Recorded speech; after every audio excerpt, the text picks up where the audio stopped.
Berkatilah firman-Mu, urapi hamba-Mu, urapi hatiku, perkataanku, lidah hamba-Mu, dan semua hati kami urapi, supaya tanah baik, setiap kebenaran Tuhan tertanam, bertumbuh, berbuah, sehingga hidup kami berbuah jadi berkat bagi sesama kami. Terima kasih Bapa, kami siapkan hati kami dengan semangat dan sukacita.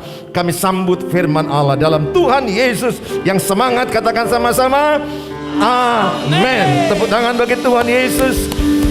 Silakan duduk Bapak Ibu yang saya kasihi. Welcome home GB Pelita. Senang bertemu di ibadah yang kedua, Ibu dan Bapak. Hari ini kita belajar mengelola stres. Selama bulan Desember kita akan belajar bagaimana karakter di masa pergumulan. Bagaimana kita karakter di masa pergumulan. Minggu lalu kita belajar mengelola amarah. Di minggu ini kita belajar mengelola stres. Siapa yang pernah bilang stres sekali aku? Coba angkat tangan. Yang pernah bilang stres sekali aku, angkat tangan. Yang pernah. Yang enggak pernah stres, maju ke depan. Siapa di sini yang sering-sering bilang stres sekali aku, tiap hari stres? Saudara, hari ini kita belajar 1 Petrus 4 ayat 7 sampai ayat yang ke-10.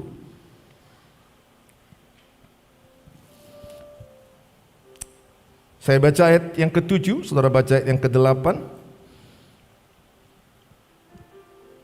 Kesudahan segala sesuatu sudah dekat. Karena itu kuasailah dirimu dan jadilah tenang, supaya kamu dapat berdoa.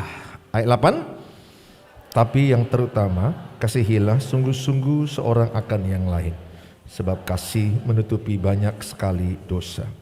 Berilah tumpangan seorang akan yang lain dengan tidak bersungut-sungut. Layanilah seorang akan yang lain sesuai dengan karunia yang telah diperoleh tiap-tiap orang, sebagai pengurus yang baik dari kasih karunia Allah.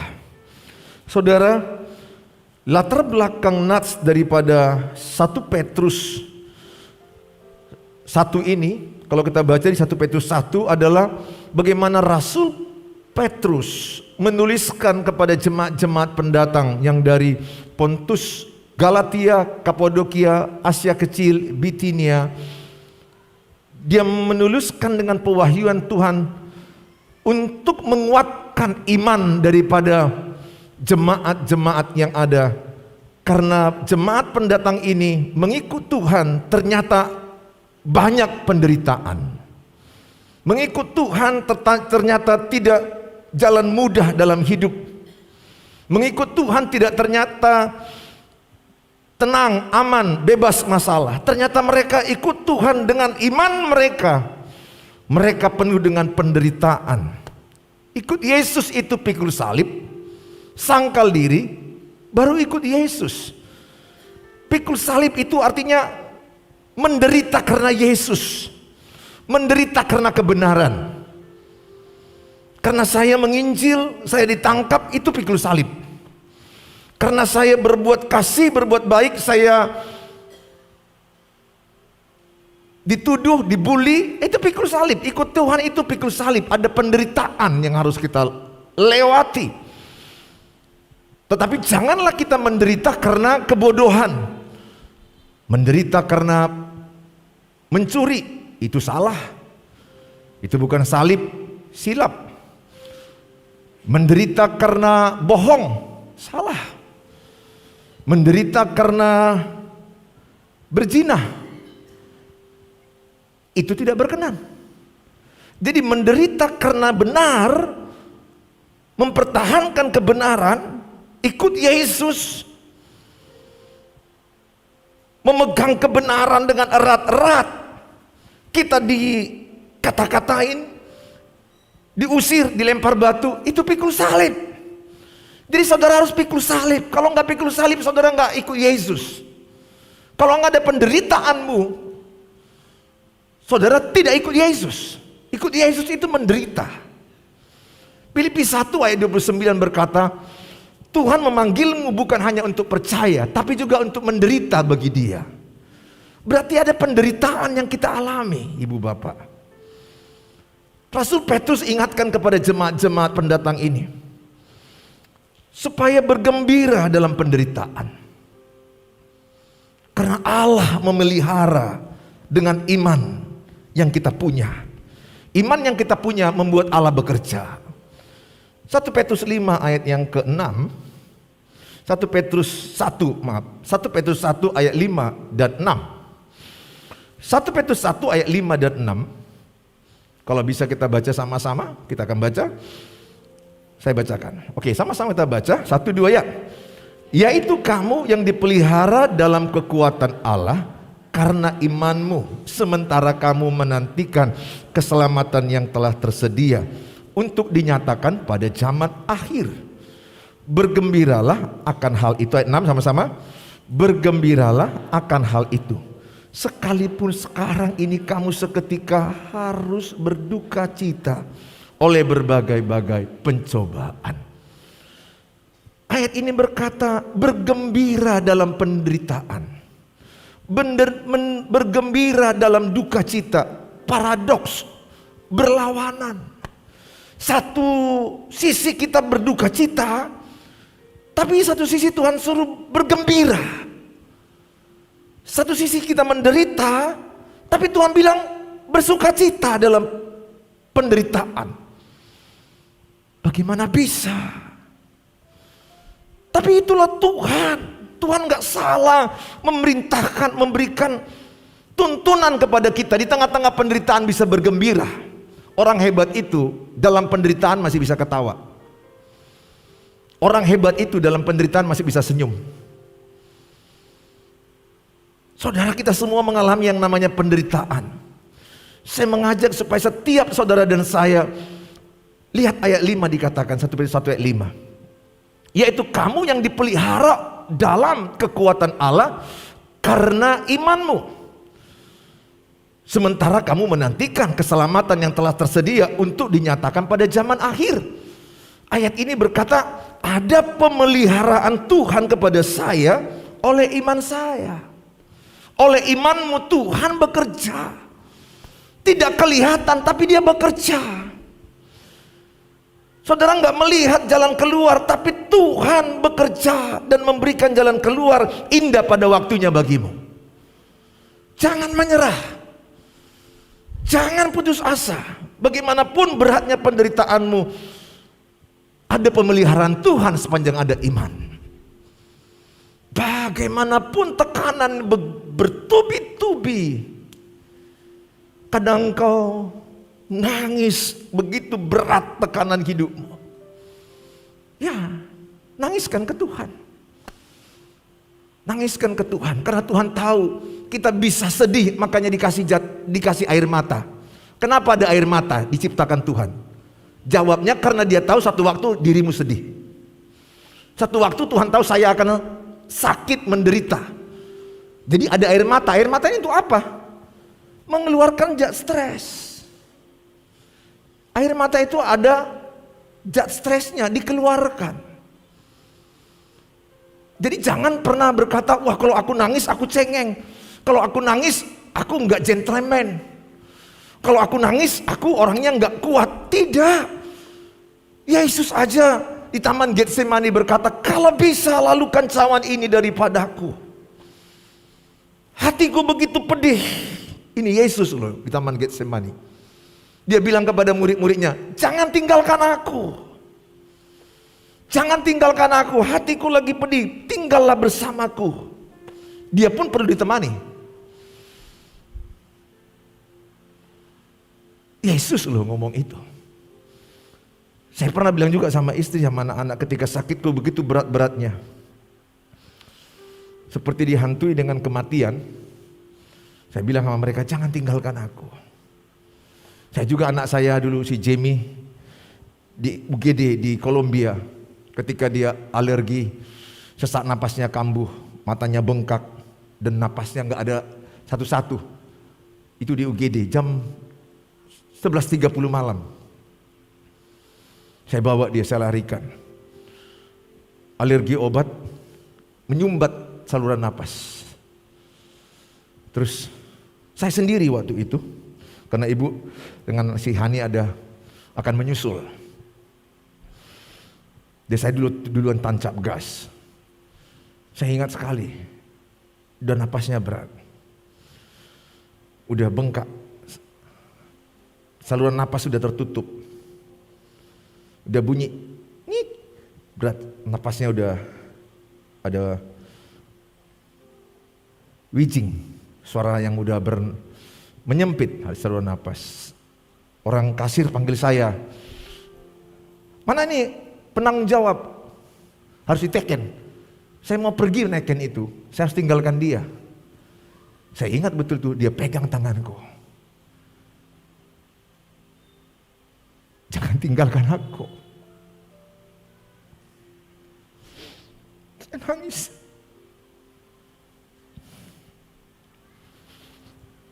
Saya bilang kepada petugas, tolonglah anak saya nggak bisa ditinggalkan. Singkat cerita, sembuhlah dia, puji Tuhan. Kalian pun jangan nangis, aku jadi mau nangis ini saudara. Sekarang udah sembuh kok dia, udah itu kan filmnya udah lewat. Filmnya sudah lewat, anak mudanya udah menang. Tapi cerita itu membuat saya nggak bisa lupa. Dan singkat cerita, saya tanya sama dia, kenapa kamu nggak lepaskan papa? Aku nggak ngerti perasaan dia. Dia nggak bisa ngomong soalnya, suaranya hilang.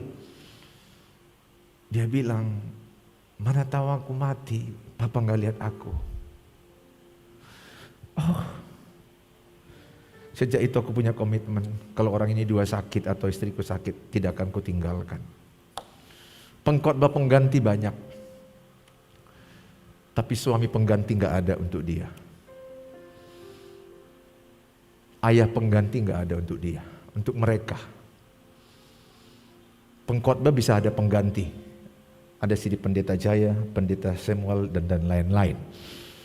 Yang saya maksudkan adalah begitu stresnya aku pada waktu itu. Bahkan saya berdoa ketika mereka ini sakit, kalau bisa aku yang mati Tuhan. Usia aku udah segini.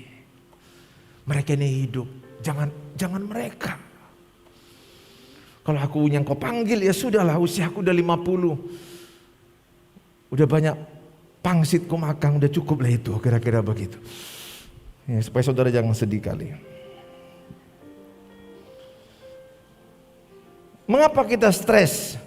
Kita belajar ada dua hal penyebab orang stres. Salah satu, terlalu tinggi ekspektasi, pengharapannya terlalu tinggi, harapannya terlalu tinggi. Sehingga nggak tercapai, harapannya 10, yang dicapainya 2, 8 stres. Yang benar itu adalah low ekspektasi, do more. Kalau ekspektasimu 6, tapi perbuatanmu 8, itu lebih baik. Daripada kita terlalu berharap yang terlalu tinggi-tinggi sekali. Kalau punya rumah nanti, rumahku nanti harga 2M. Ternyata yang dapat M, gak ada uangnya atau nilainya. Sekali lagi, ekspektasi pengharapan jangan terlalu tinggi. Sesuai dengan kasih karunia.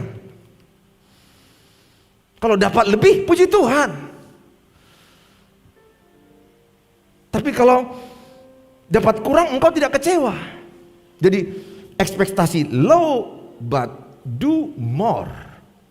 Lakukan 10, mungkin yang kau minta 5, yang perbuatanmu 10, jatuhnya 7, puji Tuhan. Yang diharapkan 10, jatuhnya 1, 9 stres. Yang kedua, karena suka membandingkan diri dengan orang. Jangan bandingkan dirimu dengan orang lain. Jangan lihat gini loh, pernikahan orang lain itu seolah-olah wah bagus. Kita lihat bagus jarak jauh. Jarak dekat banyak hancur. Tidak terkecuali kami Bapak Ibu Gembala, kami pun belum tentu lebih baik dari kalian. Artinya apa? Bahwa nggak baik membandingkan dirimu dengan orang lain. Setiap kita punya penderitaan masing-masing. Setiap kita punya salib masing-masing. Jadi jangan bandingkan dirimu dengan orang lain. Stres. Lihat itu mah. Mereka sudah mobil baru. Orang yang mobil baru, engkau yang kepanasan. Lihat itu. Mereka sudah beli AC baru. Rumah mereka dingin. Sementara kita AC juga, angin cuma-cuma. Udahlah, berhentilah membanding-bandingkan diri. Jangan banding-bandingkan dirimu. Apalagi kalau engkau melihat Instagram, Facebook. Nah, ini sumber penyakit ini. Lihat, banding-bandingkan. Bahagia kali orang ini ya. Romantis sekali. Waduh. Pelukan, waduh bagus sekali, romantis, harmonis sekali. Belum tentu. Itu kan yang dibuat kan yang baiknya, betul nggak? Waktu saya bertengkar sama ibu, saya kan nggak upload. Mana mungkin dong, lagi bertengkar, tunggu mah, kita videokan dulu. Supaya nanti isi konten, kreatif konten, lagi berperang. Pastilah yang baik-baik. Bertengkarnya nggak dilihatkan kan, betul? Jadi jangan terlalu terbohongi dengan seluruh sosial media. Bukan juga kami lagi romantis, wah itu bohong. Bertengkar kok mereka tahun lalu ya bertengkar, yang sekarang nggak bertengkar. Karena ada saya didekati seseorang, saya lihat foto orang bapak ibu kok mesra kali ya. Setahu aku bapak ibu berantem. Kapan kau tahu? Ya 5 bulan yang lalu. Ya itu 5 bulan lalu bertengkar, sekarang nggak bertengkar lagi. Keluarga pasti ada yang namanya percekcokan. Jadi jangan suka membandingkan dirimu dengan orang lain, pendapatan orang lain. Jangan pendapatan orang lain kita banding-bandingkan dengan pendapatan kita. Syukuri apa yang ada dan bekerja lebih baik. Ada 3 tipe orang mengelola stres. Yang pertama adalah tipe anxiety. Tipe anxiety ini gejalanya, gayanya ini saya alami. Dulunya saya kuat di anxiety. Dulunya. Anxiety ini tipenya adalah kalau ada masalah, stres selalu pikirannya negatif. Selalu berpikiran cemas, arahnya ke negatif. Kalau nanti sakit anaknya bisa pikiran, oh jangan-jangan mati. Arahnya negatif. Mengerti maksudnya? Siapa di sini yang pernah pengalaman WA-mu nggak dibalas, pikiranmu negatif? Sombong kali dia. 1 hari WA aku nggak dibalas. Tanya besoknya, kenapa kau nggak balas? Aduh, handphoneku terbawa sama sepupuku, baru dipulangkan. Oh, iya, otakku sempat negatif. Kupikir kau udah sombong gara-gara tas baru. Sering kita cenderung ini orang anxiety, arahnya negatif. Siapa di sini yang seperti itu, yang pernah seperti itu? Arahnya ke arah negatif. Kalau teleponmu nggak diangkat, handphonemu nggak diangkat, atau pokoknya kalau ada masalah ujung-ujungnya ke arah negatif seperti itu. Kalau engkau punya teman laki-lakimu bonceng wanita, mak cewek baru dia, kejam. Pas dia sampai, siapa tadi yang kau bonceng? Itu kami semarga, bapak kami abang adik. Masa iya? Iya, ini dia. Ini fotonya, ini foto keluarga kami, dia ini. Kami semarga. Tapi otaknya sudah negatif. Yang kedua, tipe avoidance. Tipe avoidance, cuek, masa bodoh, nggak usah pikir. Ada masalah, masa bodoh. Iya Pak, kayak mana kita, anak-anak kita nanti tahun depan mau kuliah, dari mana uang kita? Lama, udahlah, cueklah, kesusahan sehari cukup sehari, kesusahan esok tersendiri. Jangan terlalu pikir ya uang kuliah besok. Tuhan pencipta alam semesta. Bapak kaya, terus istrinya bilang, bapak miskin.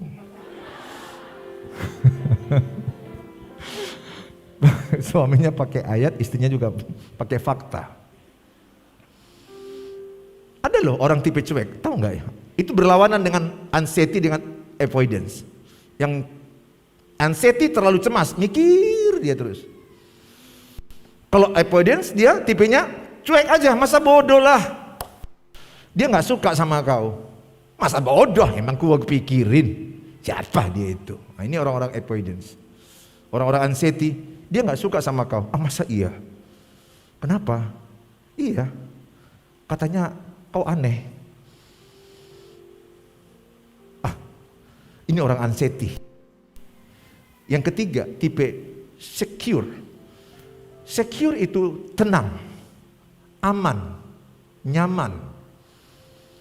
Dia dengan apapun pakaiannya dia aman, nyaman. Yang penting sopan. Ada orang insecure, rasa ada yang kurang. Rasanya tidak tenang. Kalau ada masalah nggak bisa tenang ngomongkannya. Kalau ada masalah pokoknya merepet, marah-marah. Masalahnya 2 tapi marahnya 10. Orang yang secure, kalau ada masalah, dia dengan tenang menyampaikannya. Itu yang disebut dalam solusinya adalah dikatakan 1 Petrus 4 ayat 7.1, menguasai diri. 1 Petrus 4 ayat 7, kesudahan segala sesuatu sudah dekat. Apa arti kesudahan segala sesuatu sudah dekat? Tuhan sudah mau dekat datang. Tapi kapan datang kita nggak tahu. Tapi tanda-tanda kedatangannya sudah ada. Sudah dekat. Ada yang bilang sama saya, dari dulunya Pak Pendeta bilang sudah dekat, sudah dekat. Nggak datang-datang kulihat. Aku bilang ini tipe-tipe orang nggak beriman. Percayalah, Tuhan pasti datang. Berapa banyak yang percaya Tuhan Yesus pasti datang? Amin. Kalau dia datang detik ini, jangan pula dijumpainya kau lagi tidur dengar khotbah. Nanti yang lain terangkat, kau tetap di tempat duduk. Sudah dekat. Kesudahan apa lagi? Hidupmu juga makin dekat dipanggil Tuhan. Alkitab bilang Mazmur 10 ayat 10, usia hidup manusia 70 atau 80. Kalau kita merayakan umur 60, berapa lagi sisanya? 10. Kalau dia merayakan ke umur 69, berapa lagi sisanya? 1. Kalaupun dapat bonus 80, 10 bonusnya. Dapat bonus 30, 100. Tapi fakta jarang 100. Bahkan sekarang pun umur 40 banyak yang meninggal. Umur 30 pun banyak meninggal. Jadi meninggal itu gak harus tua. Meninggal tidak harus sakit. Muda pun bisa, bayi pun bisa. Sehat pun bisa. Jadi sudah mau dekat, Tuhan Yesus mau datang dekat. Dan hidupmu juga makin dekat. Harusnya kalau kita nyanyi, katakanlah usia seseorang 70. Tuhan lain contoh ya, contoh. Kudoakan umur kalian semua lebih 70. Beberapa dari kalian bisa 100. Berapa yang mau lebih 100? Angkat tangan. Yang kepingin lebih 100 usianya. Oke, nggak mau ya? Oke. Oke, baik. Puji Tuhan. Siapa yang kepingin cepat dipanggil Tuhan? Angkat tangan. Karena menderitanya, kan ada orang saking susahnya menderita, apa dia bilang? Allah mau Tuhan, Allah mau Tuhan. Artinya jemputlah aku Tuhan. Udah gak tahan lagi aku lihat anak-anakku ini, menantuku ini berantem terus karena warisan. Jemputlah aku. Banyak loh orang tua stres gara-gara warisan. Saudara, kesudahan segala sesuatu sudah dekat. Jadi kalau orang sebenarnya, kalau umur seseorang ditentukan Tuhan ini contoh 70, ketika dia merayakan 65, ini contoh aja, 70 kurang 65, 5, merayakan 69, tinggal 1. Harusnya lagunya bukan panjang umurnya, kan 70 tadi. Harusnya bilang apa? Makin dekat umurnya, makin dekat umurnya. Makin dekat lah, dari 69 ke 70 tinggal 1 kalender. Jangan lupa ya, pulang bawa kalender ya, itu ada di situ kalender.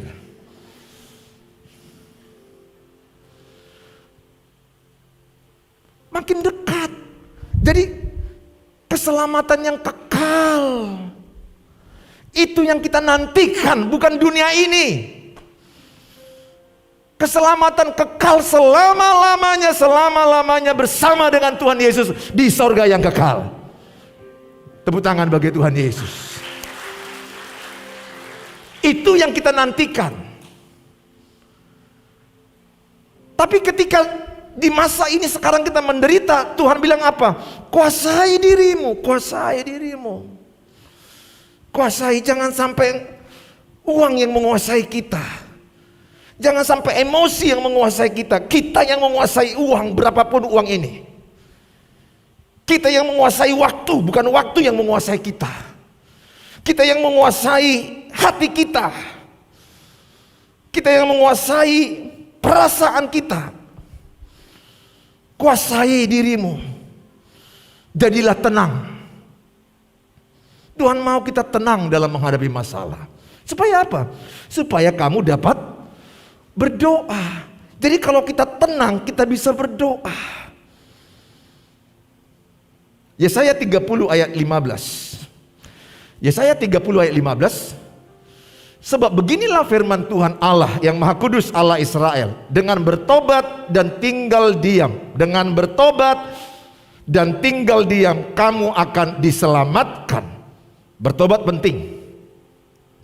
Kalau ada masalahmu, kalau engkau salah, bertobat. Bertobat itu penting. Tanpa pertobatan kita nggak bisa dibela Tuhan.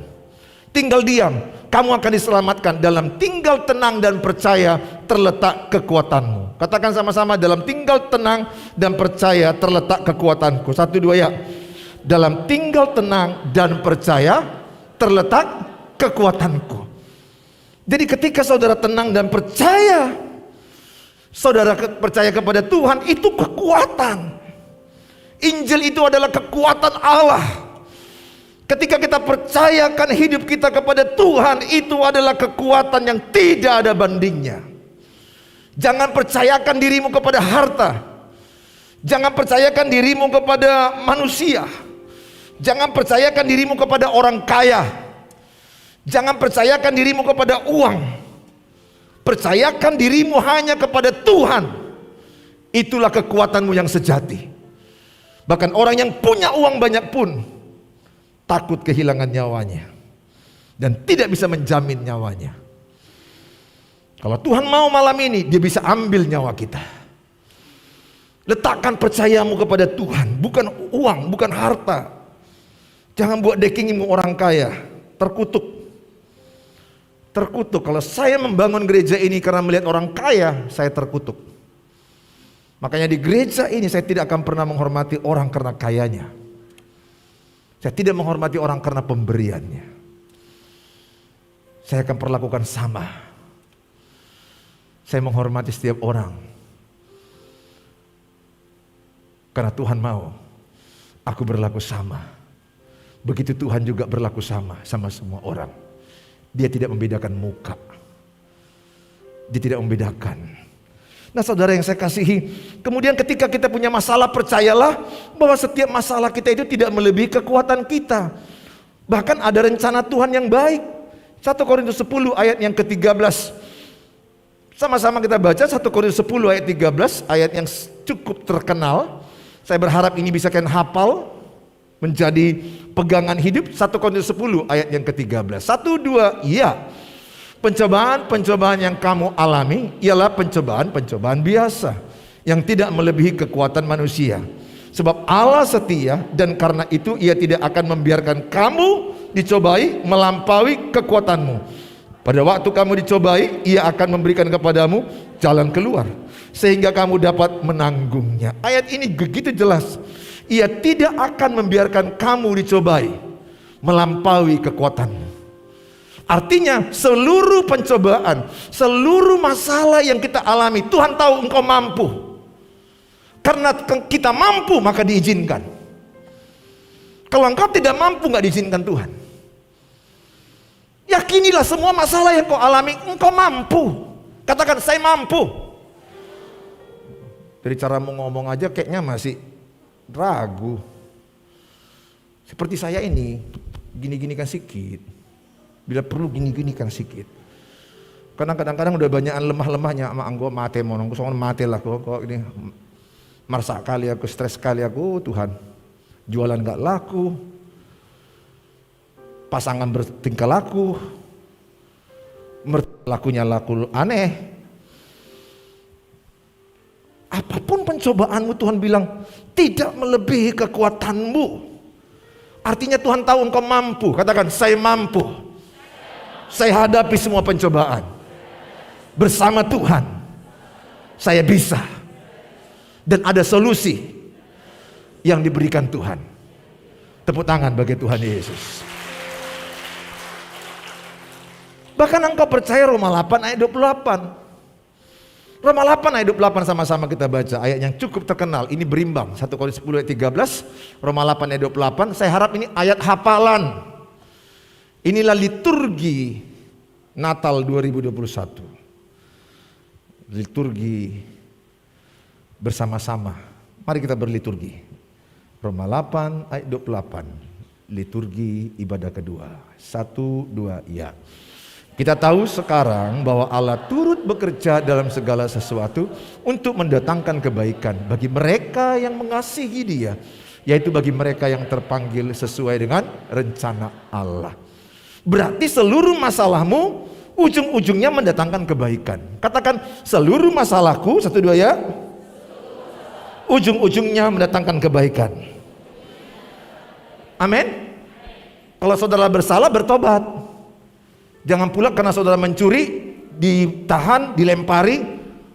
Oh, ini kebaikan. Ya, bertobat dulu kamu. Harus ada pertobatan. Percaya ada ujung-ujungnya kebaikan. Kita lihat contoh kasus Yusuf, Kejadian 50 ayat 20. Sama-sama kita baca. Kejadian 50 ayat yang ke-20. Bagaimana Yusuf akhirnya di balik masalah yang dihadapi dia selama 13 tahun. 13 tahun. Cukup lama. Sekarang masalah yang kau hadapi sudah berapa tahun? Kalau kulihat dari wajahmu, beberapa sudah bertahun-tahun ini masalahnya. Bahkan sudah bekarat kulihat. Udah berat. Ingat, setiap orang beda-beda. Ada 5 tahun. Abraham menunggu 25 tahun. Yusuf 13 tahun. Coba sama-sama dibaca Kejadian 50 ayat 21, 2. Ya. Memang kamu telah mereka-rekakan yang jahat terhadap aku, tetapi Allah telah mereka-rekakannya untuk kebaikan, dengan maksud melakukan seperti yang terjadi sekarang ini, yakni memelihara hidup suatu bangsa yang besar. Yusuf dimasukkan di sumur oleh abang-abangnya karena abang-abangnya cemburu dengan mimpi Yusuf. Daripada dia mati di sumur, dijual kepada Potifar. Istri Potifar menggoda dia. Dia lari. Dan apa yang terjadi? Dia dimasukkan di penjara. Di penjara dia setia melayani Tuhan. Di penjara hidupnya benar. Lihat urutan ceritanya cukup sedih. Masuk sumur, masuk penjara. Sepertinya kulihat wajah-wajah sumur ini. Maksudnya engkau sedang lagi masuk persoalan, itu maksud saya. Enggak enak masuk sumur, masuk penjara, tapi dia tetap melakukan bagiannya dengan benar. Do your best. Lakukan bagianmu yang benar. Tuhan melakukan selebihnya. Let God do the rest. Do your best. Let God do the rest. Lakukan bagianmu yang terbaik, selebihnya serahkan ke Tuhan. Karena sudah baik pun kita lakukan, belum tentu hasilnya bagus. Uncontrol. Tidak bisa kita kendalikan semuanya. Masalah dari luar nggak bisa kita kendalikan. Yang bisa kita kendalikan sikap hati kita, respon kita. Mulut orang nggak bisa kita jaga. Yang bisa kita jaga hati kita. Ketika orang berkata jelek kepadamu, sikap hatimu memberkati. Nggak usah dengar-dengar kata-kata beracun. Parbada, pargosip, parbabo, jangan dengar.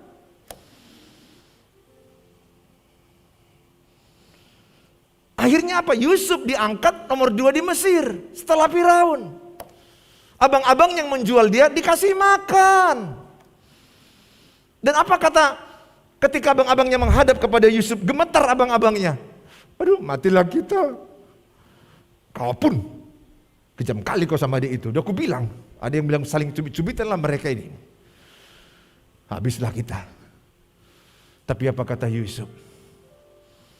Tuhanlah yang sudah merencanakan semua ini.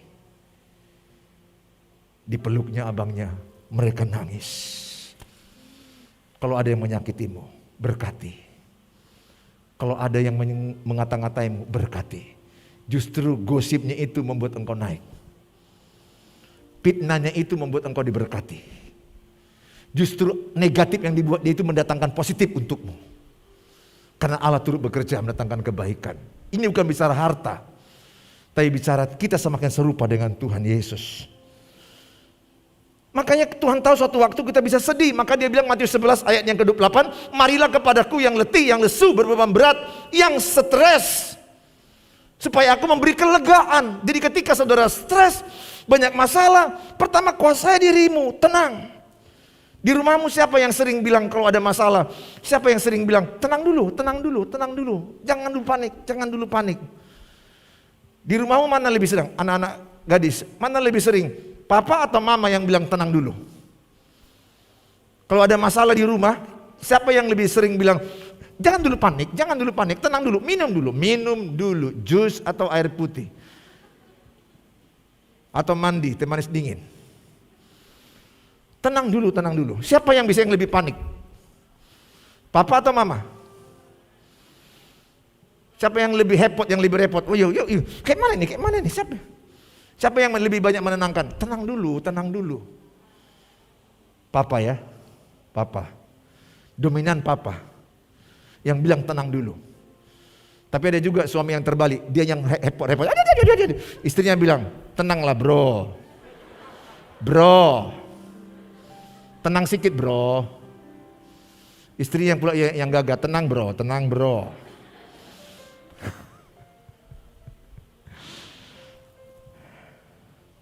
Makanya kalau dalam bernikah itu ada pasangan yang membuat tenang, ada pasangan yang hepot. Satu paket itu. Tapi kalau dua-duanya tenang, pas kebakaran tenang. Tenang. Api udah menjalar, tenang. Kalau dua-duanya hepot, pas mau berangkat, pergi ke liburan, dua-duanya hepot. Dua-duanya panik. Baju, cepat. Jam udah pesawat mau datang. Suaminya juga. Iya. Dua-duanya panik. Bertinggalanlah semua. Selalu di rumah itu ada yang berencanakan, ada yang bawa tenang. Kalau istri saya lebih teliti. Mau berangkat aja pun liburan, dicatatnya itu kaos kaki 2, odol, anduk, selimut, bantal. Kalau aku bilang, ya udahlah, aku mau berangkat aja. Semua ada kok di luar itu, entah apa aja. Beda-beda. Tetapi kalau ada masalah, saya lebih banyak bilang tenang dulu. Tenang. Jadi saling melengkapi. Kadang-kadang juga dia juga bilang sama saya, tenang juga. Dalam kasus-kasus tertentu kalau sakit anak-anak saya lebih panik. Istri saya akan bilang, tenang dulu Pak, tenang dulu. Saudara yang saya kasihi, dia undang kita. Bahkan kita bisa nangis kepada Tuhan. Mazmur 56 ayat 8. Mazmur 56 ayat 8, sengsaraku engkaulah yang menghitung-hitung, air mataku kau taruh ke dalam kirbatmu. Bukankah semuanya telah kau daftarkan?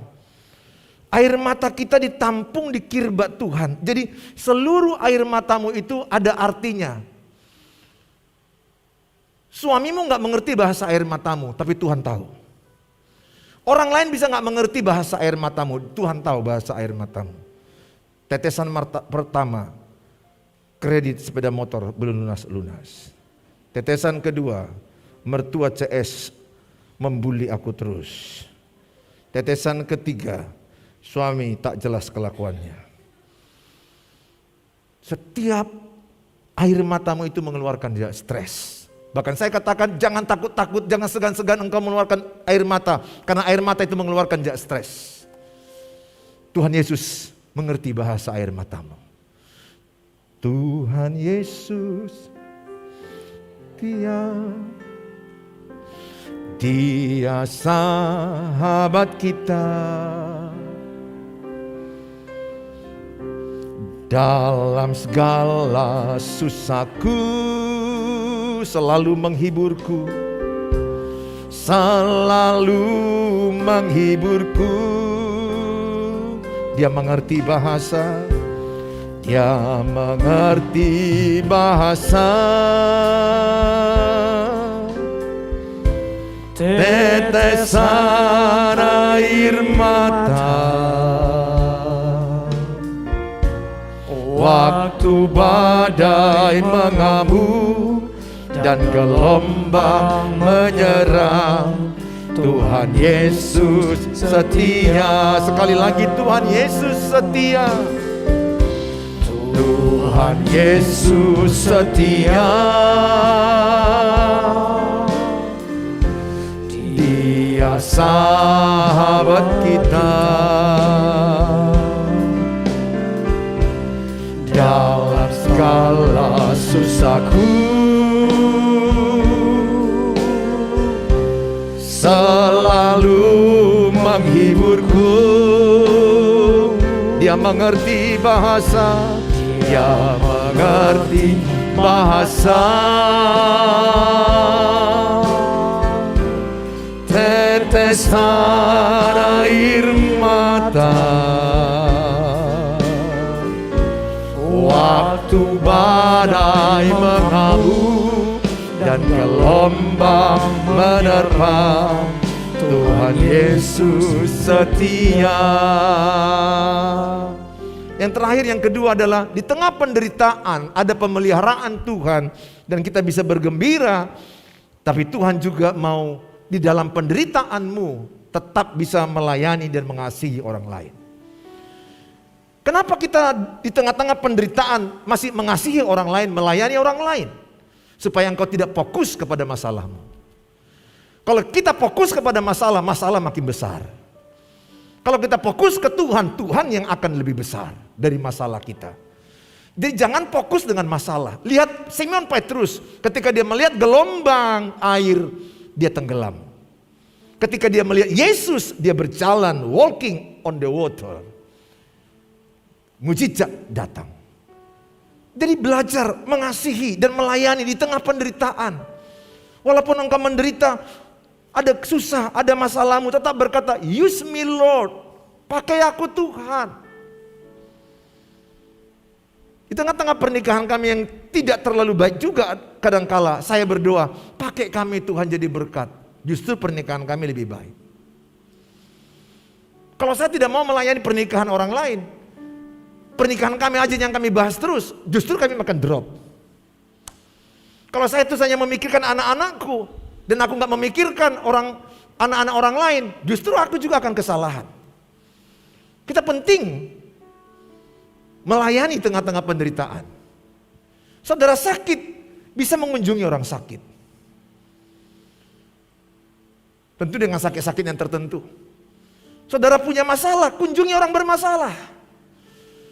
Bahkan ketika engkau melihat orang lain di jalan lapangan Merdeka sana, banyak orang tidur di depan ruko. Saya pernah lihat suami, istri, anak-anak banyak kali. Lihatlah mereka nggak punya rumah, tidurnya di alas koran. Nggak usah mengeluh lagi lah Bu. Kalau masalah nggak bisa kita beli emas, nggak bisa beli rumah, nggak bisa beli ini. Kalau ibu bisa makan, bisa pakaian, sudah cukup itu. Itu cukup. 1 Timotius 6 ayat 8, cukup itu kalau ada makanan dan pakaian. Berhenti mengeluh, jangan bandingkan dirimu dengan orang lain. Lihat orang di bawah kolong jembatan, lihat orang yang masih udah tua, bawa sampah. Sering saya lihat di jalan Bilal di rumah, kadang-kadang saya ambil 50.000 sekadar ya saya kasih. Bahkan ada sampai terima kasih. Yang saya kasih hanya 50.000. Bagi dia itu sangat berarti. Tapi kita sering melihat diri kita, uang kami hanya 4 juta sebulan, uang kami hanya 5 juta, yang sejuta pun banyak Bu. Bahkan mereka masih bisa hidup dan tertawa. Tapi ibu 5 juta gak bisa hidup tertawa. Something wrong. with you. Mari kita bersyukur, melayani orang lain dalam kekurangan. Tuhan menyertai-mu. Di tengah penderitaan, care dengan orang lain. Tuhan tidak pernah janji engkau tidak punya masalah. Tapi Tuhan berjanji, Dia menyertai-mu sampai kesudahan zaman. Tepuk tangan bagi Tuhan Yesus.